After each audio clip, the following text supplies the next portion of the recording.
So I say we do Podluck. Yay! Okay. This first one, this might be not the funniest story I've read in a while, but it's just so 2022, it's not even funny. This is coming from We Got This Covered. So with a grain of salt, We've Got This Covered is notoriously hit or miss. Yes. It says Hawkeye star leading NFT-driven sci-fi series. What? The NFT craze has split the cultural conversation right down the middle. And they're absolutely right about that. It has. People are really weird about this. It's like talking to people about blockchain. Can I honestly, man, what is an NFT? Like non-fungible token. What does that mean? Basically, you buy a meme that you can't physically hold, but you just have bragging rights. You own can't someone else have it too? You own the unique identifier on the blockchain. Nope, it's only for you. So you remember that video, "Ow, Charlie bit my finger"? Yeah. Yeah, so somebody bought that. So the digital version of it exists on the blockchain, right? And the blockchain cannot be recreated. Like its place on the blockchain cannot be recreated. So it's a unique identifier. Yep. As far as I understand, like I don't want to talk about this, not knowing enough. Andy, I can understand explain it unique better. identifiers. So they have those from music too. So basically, the idea is that it can't be.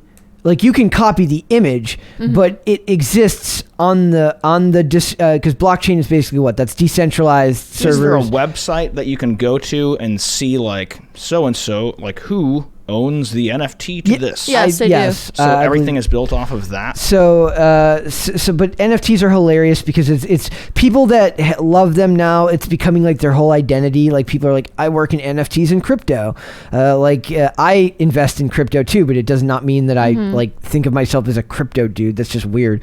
But there's also like the people who are super into buying and selling Basically, NFTs. Think of buying like photos, videos, or audio. To be honest, like that actually made a lot of sense, and I understand it now. But I still don't get why. I mean, well, I guess I can. I'm giving you like remember, I'm not an expert should be able to explain it to you like a 5-year-old. Like as if like you're explaining to a 5-year-old. I can't do that. I'm very, but it's just to me it's the cultural impact of NFTs, because the people that hate it are like, it's destroying the environment. And I'm like, you don't think that your tweets take up a ton of... There's always people for and against everything. So it says the NFT craze has split the cultural conversation right down the middle, and while many people who have been hoping that it's nothing more than a brief fad that would quickly blow over, those damn fungible tokens, actually they're non-fungible tokens, have started infiltrating the film and television sphere. As per Deadline, Hawkeye breakout star and instant fan favorite Alex Ponovic, he was also a fantastic bad guy in season 1 of iZombie, with the cool hair, that guy was awesome, is set to executive produce and star in Gen Zeros, which has a concept guaranteed to infuriate those who wish the NFT craze would simply disappear. I can't imagine caring enough about something like that so much that you just wish it would disappear. Something so innocuous. I mean, think about like if the grid goes down and nothing's there, like it doesn't matter anymore. You can't eat it. Like your bank can't use it for your anything. Money in the bank is the same way if the grid goes down. I know. So which is why I buy stuff like solar panels. There you go. That's true. So we're gonna have like the most like novice level discussion of all this. Like one thing about being here is you meet so many people that are experts in their field that I feel really uninformed about everything. Yeah. So I'm trying to not speak on stuff I don't fully understand. I just know that there's a lot of cultural talk around NFTs. Yeah. I'm never going to buy one. Maybe you can eat it. I don't know. An expert would tell me. There you go. Well, it's a photo. You can print it out and eat it. Yep. So Gen Zeros, which has a concept guaranteed to infuriate those who wish the NFT craze would simply disappear. The 10-episode series is set to begin rolling out in March. Wow, that's soon. And it's got a mythology that's nothing if not unique. To even watch the show, you'll need to purchase an NFT via the House of Kaba website, and the expanded universe includes comic books and collectibles on top of the individual live-action installments themselves. If they make this with the right message, this could do really well. This taps into like to internet culture. It taps into the crypto and NFT market, which are huge conversation points right now. Like each level of ownership brings a different set of perks and benefits, with the highest tier imbuing the investors with a teeny tiny stake in the property. So you become like a shareholder, a stakeholder in the company. Yeah. So they're just using an NFT as a placeholder for a stock. for making a show. It says, after finishing a web-only exclusive, Gen Zeros will be shopped around to more platforms to try and find a bigger audience, with the bare bones of the premise revolving around a war-torn future 200 years after a ruinous alien invasion with 10 factions fighting for the future of humanity. Sounds like the 100. Yeah. But with crypto bros and NFT bros, and I am here for it, my friend. Nice. Fitting for the times. But why Generation Zero? Why that name? That's a good question. We will only be able to tell it. Because this is where it starts. Is it because the ones and zeros in coding? Could be. That's probably That's kind of smart. Like smart branding right there. But you remember when we were talking about what generation it is? Sorry, I wanted to bring it up because since we're talking about Gen Zero. So Generation Beta doesn't start until 2025. Okay. So we're still in Generation Alpha. Okay, so that's a different that's a subcategory of generations? Yeah, so basically there's a whole website explaining like which generation starts what. What is the website called? I was looking at it earlier. Off topic. Yeah. This could be one of those things where this show could be shopped around to networks, right? Yeah. It does well for a couple of seasons, and even if it dies, it's like a video game where you beat the game, but then you play multiplayer for years. Yeah. This could exist as its own entity outside of the outside of the episodes for like ever. Like theoretically, they could continue to make stuff as long as people are investing in it through crypto. That's true. Or through the NFT, through the process, right? Yeah. So this is kind of fascinating. Well, if you apply that to like songs and stuff, people could start buying actual music again, and that would solve pirating. Like this feels like you have to be like a genius to map this out and do this properly. Yes. You know what I mean? Yes. Like, or I guess since there's no template for it, you have to have like a lot of confidence in what you're putting, because this is going to cost a lot of time and energy. This guy's like just got his role in Hawkeye, which raised his profile a bit. He could very easily continue on the typical Hollywood path and become a high level. You know, he was already showing up a lot as like a good journeyman actor in television shows, as like the bad guy in an episode, or a bad guy throughout half a season. This could have launched him into like maybe starring roles in shows, right? And instead he's going a different way where the show is part of it, but he's doing other things. Do you think the show can be on the high seas because you just need to buy one and then you can share with everybody else? Well, yeah, the piracy would probably be a problem for the show, but I mean, but what they're selling you here is not just the show, they're selling you the experience. Yeah, exactly. It's more interactive than the Netflix interaction movies. So what do you get if you buy? Basically, you get the exclusive episode, and like you get more access to like their merch. I'm saying, what I'm saying here is like it's a lot of like think of like people who have Patreons or like it's like more, a Kickstarter. Kind of. Actually, it sounds a lot like a Kickstarter with the tier system and stuff. And they're doing that with like I know there's recently PayPal is talking about releasing their own cryptocurrency. Like somebody found well, I mean, coins like PayPal's so glitchy. Various coins are becoming so common now. Like I only ever get Bitcoin and just Ethereum. The bit I get the F. Those are the only ones I get. We are not giving anyone finance. No. I am the last person you want to take financial advice from. Me. Nope. But like if the only crypto I invest on are the two most common. So and only because I understand 10% of how those work. Exactly. The funniest thing about doing this, like these segments is like. When you read about stuff like this, you feel more intelligent than you probably are on this stuff. But then when you try to talk it out with people, it makes you realize, and I realized before we did this that I didn't know enough about it, but I was fascinated by the concept. It shows you how much you don't know. Yeah. When you start to try and describe this to people. So it is fascinating. So let's talk about Nightmare on Elm Street. Jeez. I like the Nightmare on Elm Street home sold for a cut under $3 million. That is a lot of money. I've brought up several times on the show that I love architecture in movies for exterior homes. Like one of my favorite shots in any movie ever is the end of the movie Scream, when you see the farmhouse as the camera's not a dolly, it's on like a crane, and it pans up over like the valley, and you see this beautiful farmhouse out there. And I've always wondered, like I went up and looked it up later, like it's sold years later. Like the family that owned it used it. It had been sold to use in movies for like decades, and now it's like I think it's back in private ownership ownership to people who just don't want to use it for stuff like that. Right. So it says, somebody's about to have trouble falling asleep. The infamous home for the OG A Nightmare on Elm Street has a new owner who dropped $2,980,000 to toss and turn at night.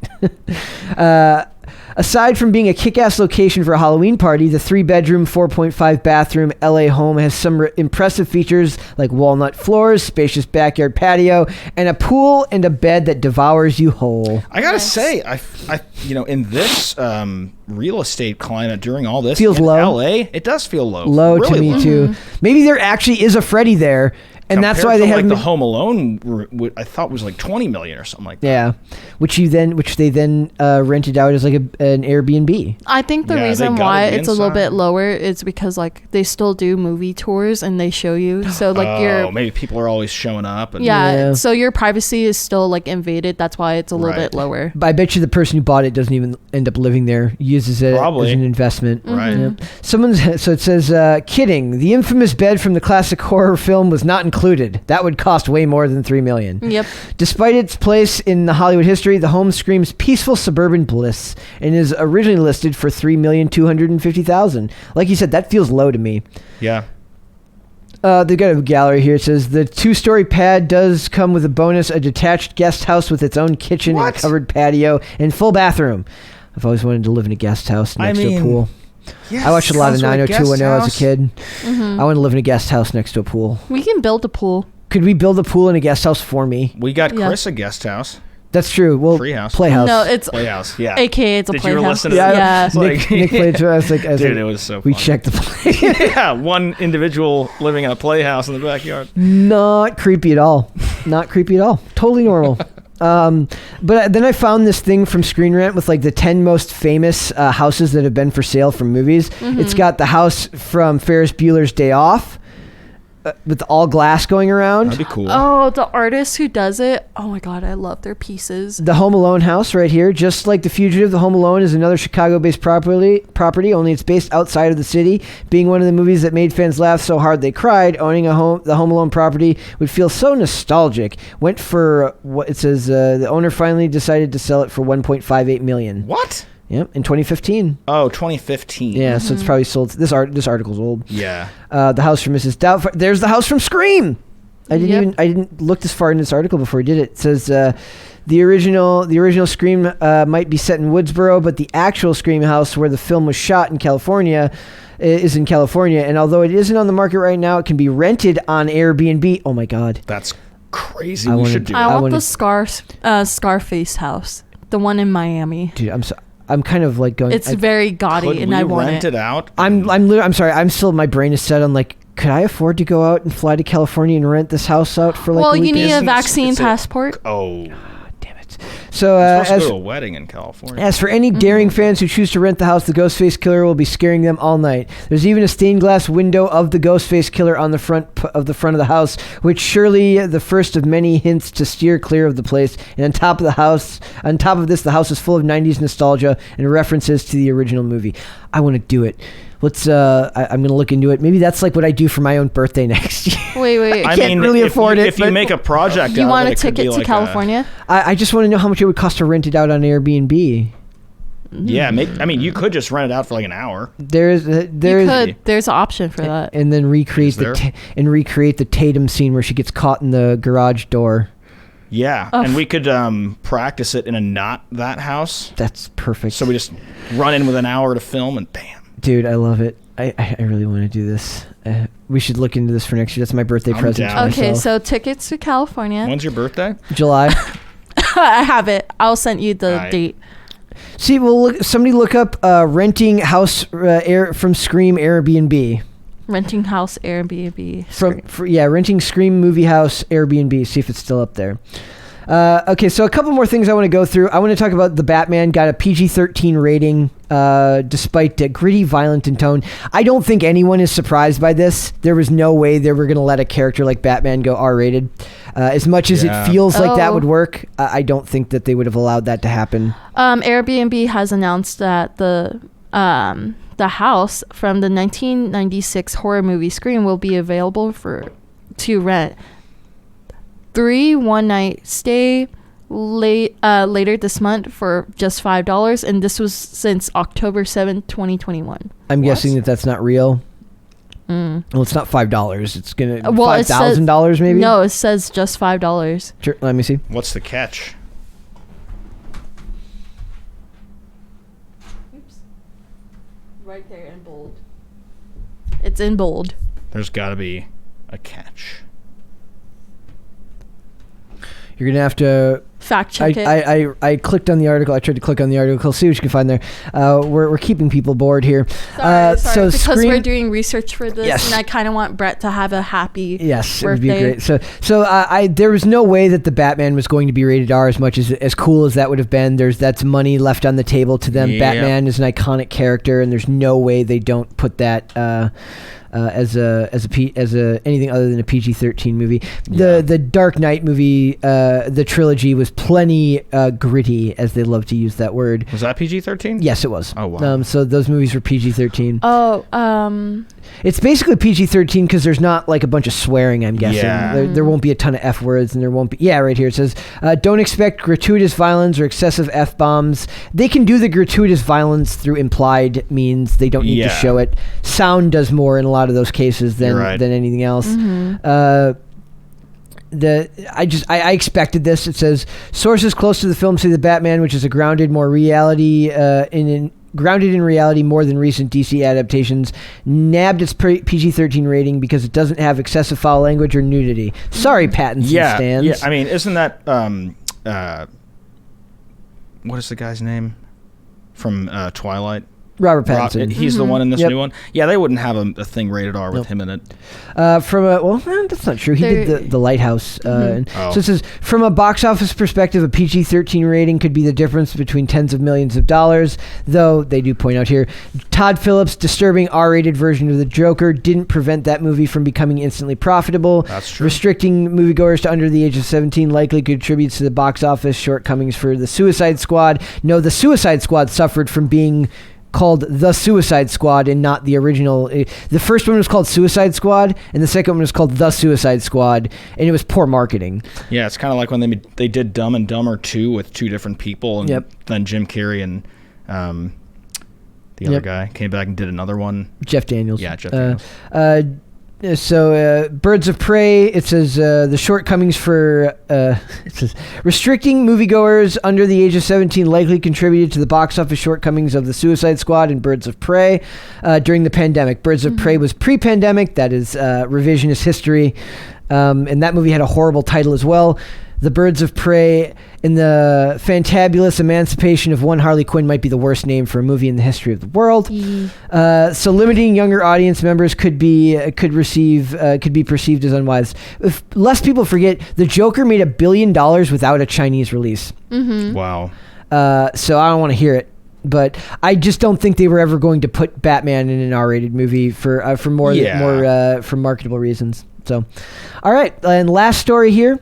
Diane Kruger slams Quentin Tarantino over Inglourious Basterds casting, quote, F him. Now, this is less about this article and more about why you should always actually read the article and why nothing in Hollywood is real. Yeah. Okay? It says the 45-year-old actress who played Bridget von Hammersmark in filmmaker's 2009 movie Inglourious Basterds recalled her casting experience during the January 11th episode of Rain with Josh Smith. Though Kruger's role was well received and ultimately earned her a Screen Actors Guild Award for outstanding performance by a female actor in a supporting role, she claimed that Tarantino, 58, initially didn't want to hire her to play the part. That's sad. He auditioned everyone. He didn't want to audition me because he saw a movie that I was in that he didn't like, she explained. So he didn't believe in me from the get-go. Literally, the only reason he auditioned me is because there was no one left to audition. According to Kruger, the filmmaker, quote, wouldn't see me in the U.S., and so she had to pay her own plane ticket to Germany to secure an audition. So I had to jump through all these hoops that definitely put my nose out of joint. But I was like, you know what? F him. I'm going to just do that and prove that I could. Prove that I could do it. That quote is so grossly out of context from what you just read there. I'm going to read it again. I'm just going to do that and prove him that I could do it. So it says, you know what? F him. I'm just going to do that and prove him that I could do that. That is nothing like what they're trying to convey with that quote up top there. Like, this is why nobody in Hollywood probably listens to anything that people... It's why I laugh so much when they get mad at what they call trolls on the internet who insult them. But then they get this stuff, which is blatantly like, you don't think if this was real, he wouldn't read this article and be like, I gave you a job, we made this great movie together, and you're saying F me? Yeah. But that's why you have to read past the frickin' headline. Yep. She added, thankfully it all worked out, but sometimes it just seems so unfair and you've got to change the narrative. That's ironic, given this is such a joke. Yep. Like, the revelation, yeah, exactly. The whole story is non-issue. Kruger previously spoke about her work experience with Tarantino in 2018 when he was accused of mistreating actors. In response to criticism that the Oscar winner once insisted on choking Kruger himself while filming a scene for Inglourious Bastards, the actress took to social media at the time to defend him. I would like to say that my work with Quentin Tarantino was pure joy, she wrote on her Instagram. He treated me with utter respect and never abused his power or forced me to do anything I wasn't comfortable with. So the article is dead. That's a non-article. Like, they just made up a story. This is why you cannot, like, even with what we do, which is not, we're not talking current events, like serious current event issues or politics or anything serious. We're talking about celebrities and movies, and you still can't get away from from crap like this, right? Yeah. So I just thought that was worth mentioning here. I didn't want to do a full segment on it, but just always, if you read something that is super inflammatory from a celebrity, like if you hear that some actor you like says something awful as a headline of an article, read the whole thing. Yeah. Yeah, don't just read the headline. Do not just read the headline. It's where your brain goes to die if you don't actually read it. People make it, I mean, and I understand from the journalist standpoint. That's money for them. They're like, how do I get someone to read this? Click, click, click, click, click. Yep. For sure. Yep.